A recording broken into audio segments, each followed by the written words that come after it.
Good afternoon. Thank you so much for taking the time and for being here. Today's topic is beauty redefined.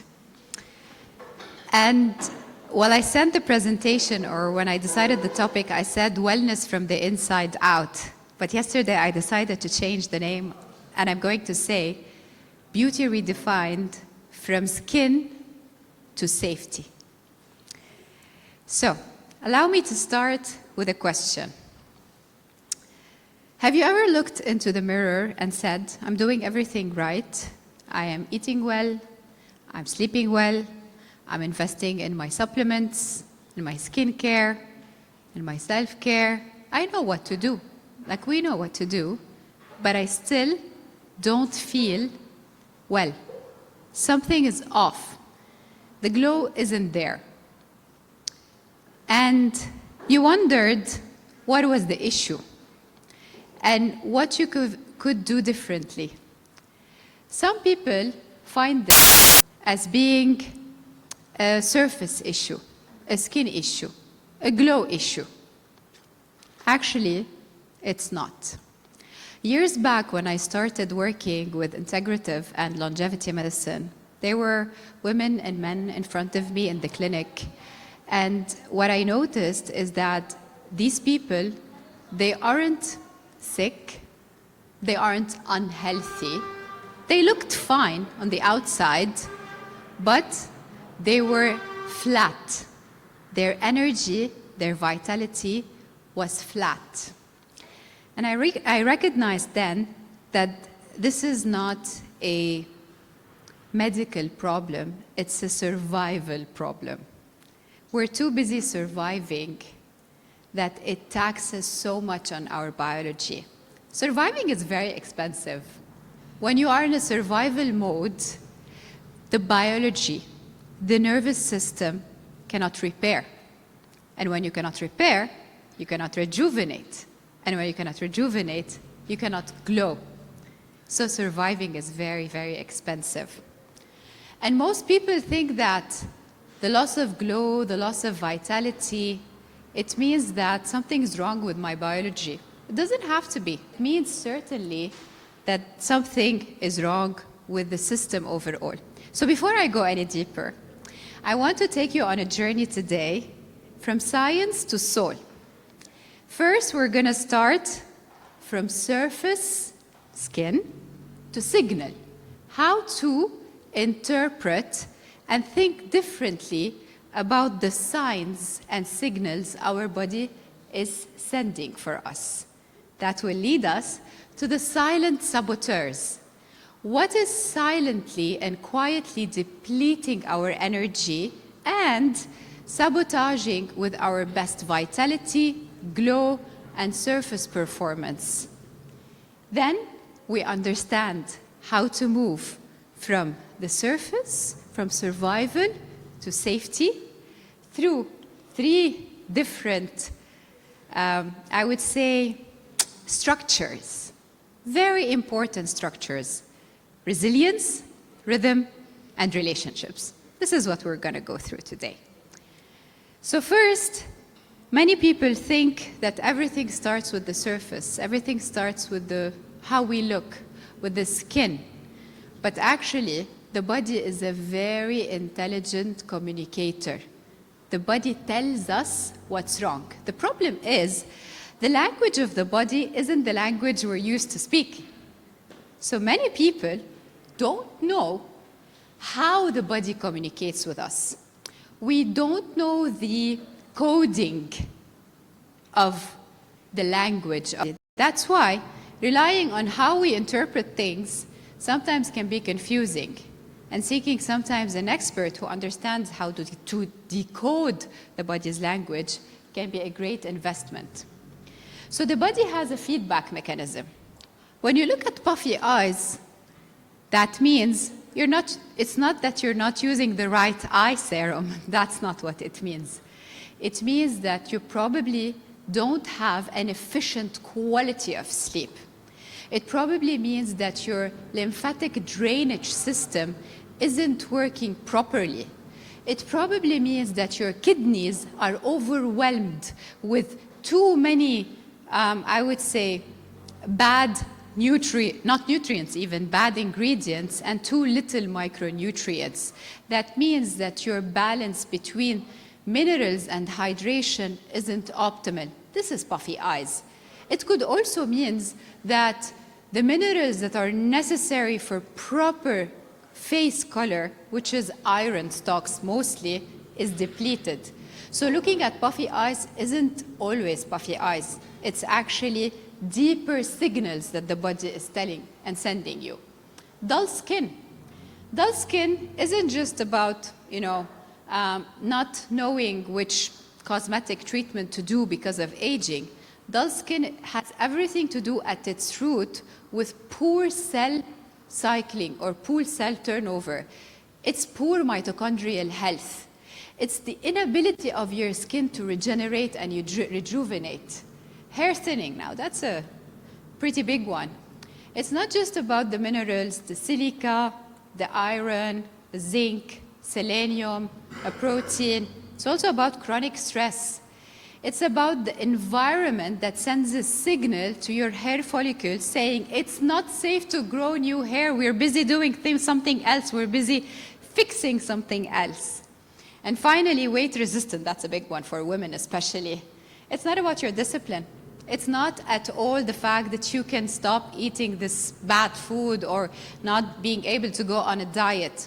It's actually the body's own innate protection mechanism to keep the energy because it feels that we are in a survival mode. And do people waste energy where they are in survival?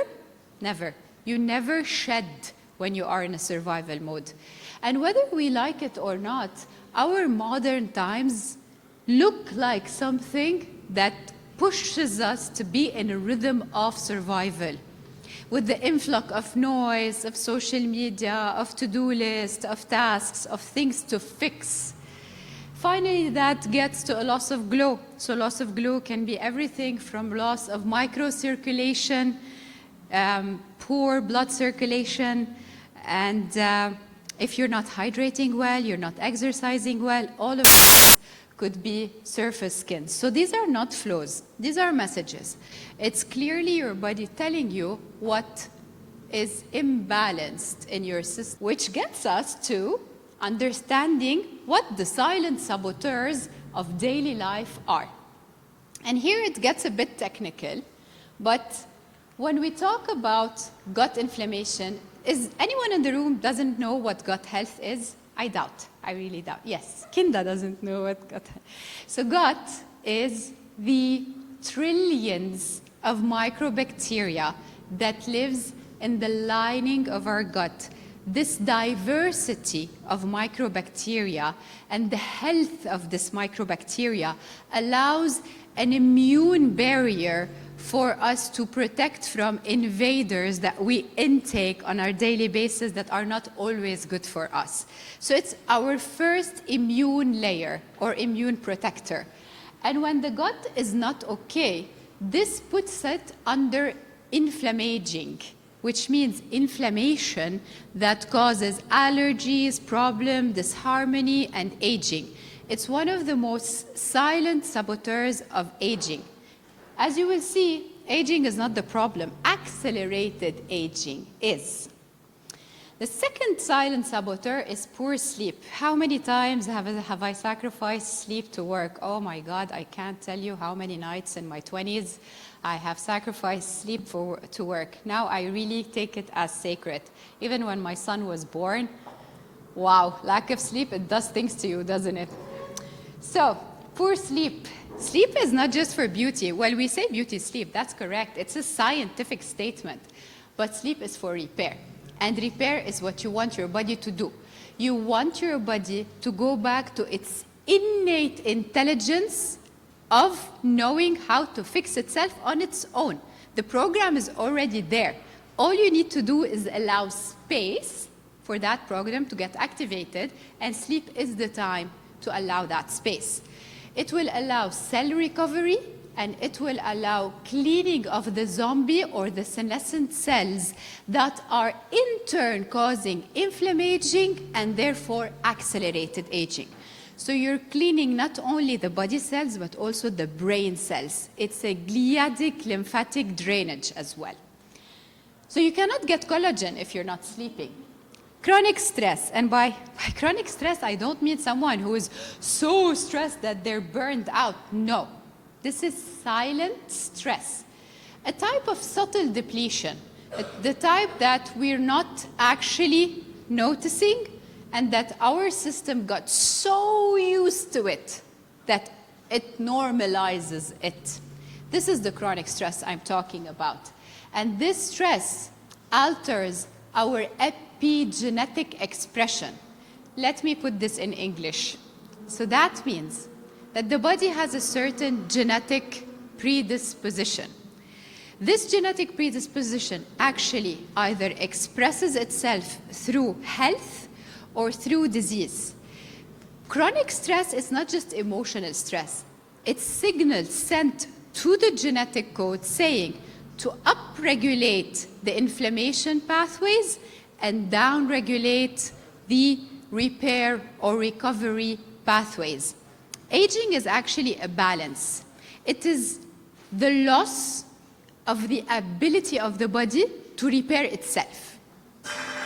If you go just to that definition, the loss of the ability of the body to repair itself, you understand why talking about repair and recovery, I think, is probably the most important pillar when it comes to aging.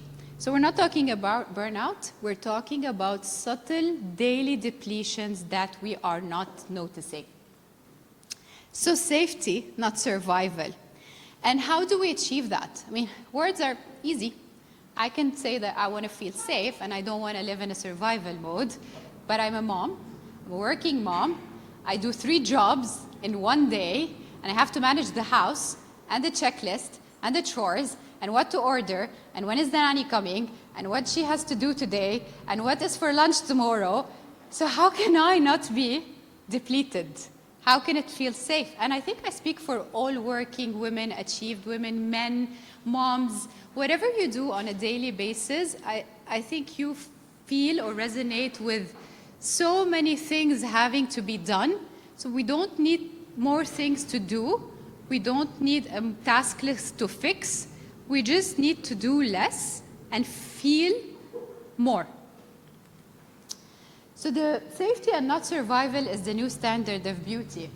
And to understand that the problem, again, is not aging, it's accelerated aging. So it's losing the ability of the body to repair itself as it should, so to activate the innate intelligence that the body has.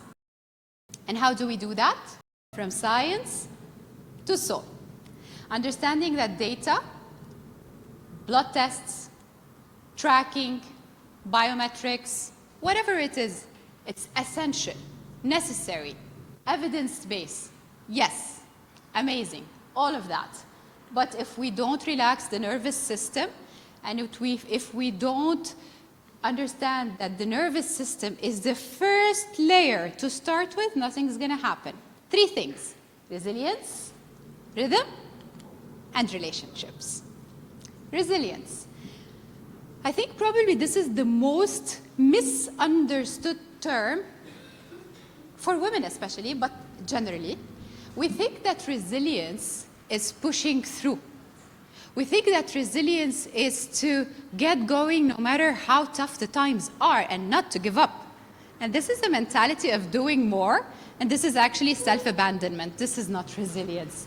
Resilience is the ability to recover after you drop. That's resilience. It's to have a nervous system that's able to activate the repair and recovery mechanism. And do you know how that is done? It's done through identity shifts. So let that sink. Identity shifts. This is having the courage to say that this identity of the giver, let's say, is no longer serving me.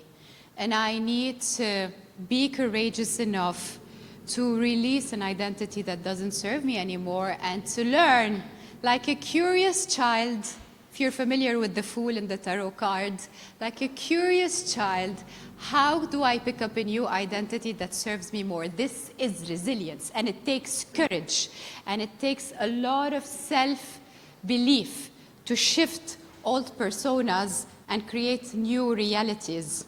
The second thing is rhythm. The body has its own rhythm, but the small body takes from the bigger body.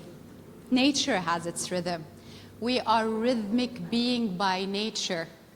Nature has the rhythm of the day, the circadian rhythm. The day announces to the body to pick up cortisol. It announces to the body to wake up. It announces to the body to get more energy. And the night announces repair. It announces the need for the sleep. The cortisol raises in the morning, drops around 4 p.m., really drops around 8 p.m. GH wants to rise around 10 to 12 p.m. You missed 10 to 12, the sleeping slot, you missed your GH surge. You missed an early bed night, you exposed yourself to too many blue light in the evening, you missed your GH surge. You missed your melatonin surge. You missed the quality sleep. So we work as beings in circadian rhythm, and it is in alignment with our biology. And then not only the day rhythm, but also the moon rhythm. Yes, may I dare, moon rhythm for women. The moon cycles are not only cosmic, they are also womb. So a woman who wants to perform 7 days a week, 28 weeks a cycle, or 35 days 28 days a cycle, or 35 days a cycle, she is not respecting her rhythm. We have an estrogen surge that starts very slowly at the first 7 days. So the first 7 days of moon shedding means that the woman needs to respect her energy, and she cannot go on tough, high-intensity interval training. She needs to go more gently. She needs to preserve her energy to prepare for the ovulatory phase where the estrogen is peaking, and we're out there and we're creating and planning all our social events perhaps around the estrogen peak during ovulation, where we lift heavier, where we recover better. And then at the end of that cycle, during the luteal phase, after the ovulation, we want to be more gentle. We want to be more inward. We want to be auditors of the cycle, where slow, gentle movement, breathing, yoga, whatever works best for you to kind of tune in, is in alignment with fixing, or with, I don't like the word fixing, but being in alignment with your cycle in your biology. And then there's the final one, the seasonal cycles. So we have 4 seasons: winter, summer, spring, and autumn. And if we want to be summer all year long, performing, doing, partying, whatever it is, then we are not allowing winter and shedding and recovery to happen, and we're burning out our system to cause accelerated aging. So eating seasonally, resting seasonally, understanding that humanity was built on seasonality so that our biology respects that. These are not conceptual things. This is physiology. This is science. I am simplifying this, but skin cannot glow without all of this that I'm mentioning. It just can't. It doesn't happen. And the last one, and I think it's the cerise sur le gâteau, it's the cherry on the cake, is relationships. The longest study in human medical history, 75 years of research, 4 generations of researchers in the Harvard Adult Study and the Julian Holt Study, proved to us that relationships are the most or single most important factor that proves longevity and happiness. Not just longevity, not just living good, living better, living with better health, but living happier lives. And what do relationships mean? Relationships mean relationship with yourself first, yes, with yourself first. And then relationship with food, with your ecosystem, with the environment, with your partner, with your kids, with the community that you live in, with your purpose. And how do you work on this relationship? Understanding 2 things. And this took me a while to learn, trust me, and this was not taught in medical school. First, basic needs. What are my basic needs? I really did not know what my basic needs are. I really did not know. I was maybe 35 when I discovered what basic needs are.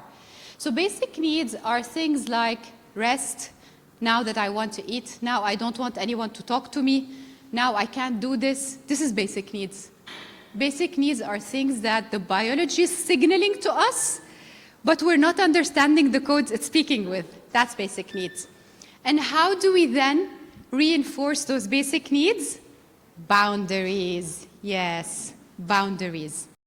And for someone who had never learned boundaries as a child, I had to understand, okay, but if I feel that this is wrong, how can I draw a boundary when all my life I've not drew boundary?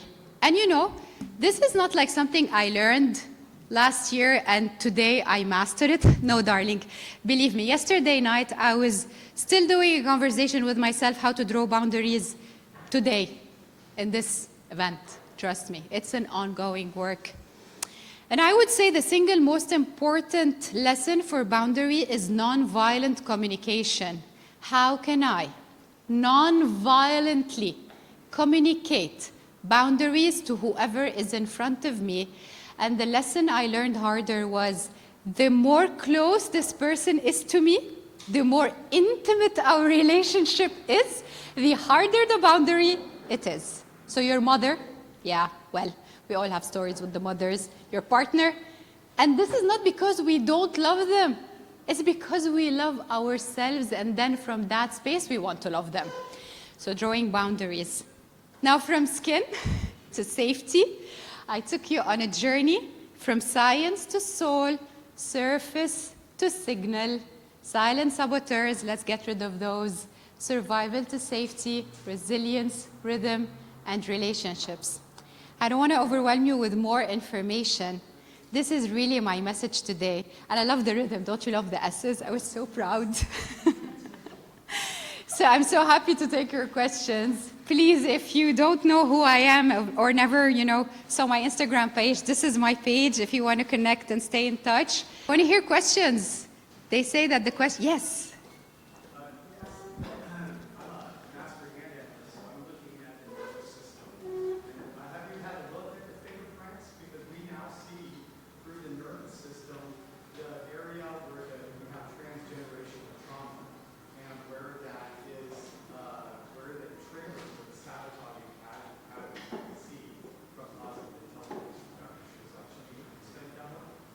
Yes, so your question is, have I looked at?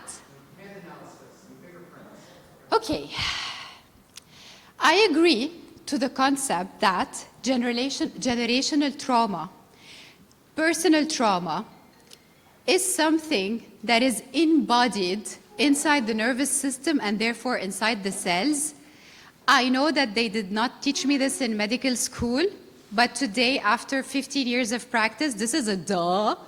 And whoever doesn't see this duh, I don't understand how they practice medicine, to be truthfully honest. Now, what is the modality or the tool to discover where that trauma is?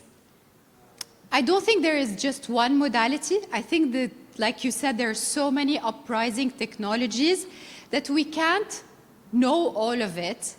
But yes, I agree that there are some technologies that show some bioresonance, some fingerprint tests, some spectrophoto, whatever the technology is, as long as it's well developed, backed by, at least some kind of studies or tracking or, epidemiologic observational things, it works. And I'm going to be very honest with you. Some people have more intuitive capacity to read the field than machines do. And this is coming from the medical doctor on stage. Because I believe that many have gifts, and some machines do far better work. But if you can combine both, let's say, in your quest, I would say wherever you feel safe and wherever you feel resonance with any technology or person, that's where the answers lie. But the concept of having trauma stored in the cells and the nervous system is definitely something that is true for me as a practitioner. I hope I answered the question. Yes, yes. Can you raise your voice a little bit? Yeah, my name is Alexander, and I work with brain activity. What do you think about neuroplasticity? As I know, trauma is unique neuron patterns in our brain. It's more, yeah. Yes, it's okay. Please continue. It's formed in the past, and it's not just like psychology. It's architecture of our brain. And if you want to make some neuroplasticity, it has to be connected with body and not just with brain. What do you think about it? And because our emotion model in our body, it's neurobiology, it's not just psychology. What do you think about it? So allow me to rephrase your question so that I understood it well. You're asking about neuroplasticity as a concept to work with in terms of Body and mind. body and mind. Is that your question? Yeah. Yes. Okay, wonderful. So let me draw like a figure for you. How much time do I have? 5 minutes, great. Okay, so consider your nervous pathways in your brain and how they connect to every cell of your body like a ski slope. Okay, you live on the top of the mountain. There's a beautiful mountain, and it's covered with, with like snow, and your food is at the end of the valley. And since you were little, you have been learning to go down every single day from that house to get your food. So you started building a trail. This is where the pathways, the neurological pathways have been imprinted. And this is due to personal, and this is due to generational, I would say inherited rhythms from your parents. You've built these pathways so deep in the snow that whenever it starts snowing the second day, you can't now go on a new road because the pathway is already drawn for you. Yes, it's already dictated. The automatic nervous system doesn't know better. And actually, if you want to take the higher slope where the pathway is, it's just not possible for you. Neuroplasticity is when it snows again and covers all the mountain so that you have the freedom and courage to draw new pathways. If you understand that, you understand what neuroplasticity is and how courageous it is for someone to allow the snow to fall again completely so that they are in oblivion for a certain phase of time before drawing new pathways. It takes courage, but it's definitely something we need to look at in future medicine, in aging medicine, in body and nervous system relaxation, and I would say in longevity for sure. Did I answer your question? Yeah, answer. And what about you? How do you work with neuroplasticity? Yes. Yourself or Yes, very nice question. Thank you for, I never talk about my work, I always talk about something. So, in the clinic, we address, so I work in Cosmosurge, Integrative Wellness Clinic. I'm head of department and the founder of the concept. I'm also a clinical lead in an NMC group where I train doctors on how to start practicing preventive medicine. That's what I do on a daily basis. So in the clinic where someone comes to me or to us, there is a huge analysis that we do, including data, biomarkers, functional testing, genetic testing, epigenetic testing, or none, depending on the person, right? We don't generalize, it's personalized. So depending on what your goal is and what you want to achieve, we do an analysis. After the analysis, we run those tests, we analyze the test, and what's the most beautiful about what I do is not the testing part or the biology part, because when I have the data, I can take it at home and I can do the work on my own. I don't need the person to be there. But in the clinic, I would say I developed a technique that comes through years of experience and studies. I have a minor in psychology. And I've done so many therapies and modalities throughout my life to align myself so that I'm able to understand subtle sabotaging patterns due to inherited belief systems that are sabotaging the way you behave on a daily basis. And I highlight this in the clinic so that the invitation is, how do you stop and how do you, not stop, but transmute this into a sustainable way of being? And that has to do with neuroplasticity. For some people, this could be modalities or technologies that most align with them.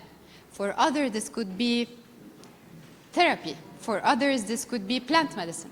I mean, these choices are open in terms of modalities, but the assessment and the recognition of what are the dynamics that are sabotaging one's plan is what counts. I hope I answered your question. Yes, of course. We can have that. So you can find me down.